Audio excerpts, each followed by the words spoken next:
المجيد وفرقانه الحميد وختامه المتين وهو أصدق الصادقين وقوله الحق. بسم الله الرحمن الرحيم. إن الله وملائكته يصلون على النبي يا أيها الذين آمنوا صلوا عليه وسلموا تسليما.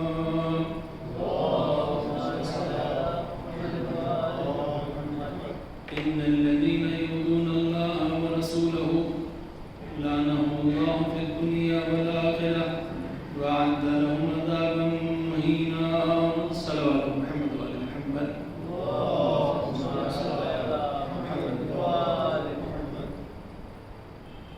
عزیزان محترم، اسلام دین فطرت ہے، یہ ریلیجن آف نیچر ہے.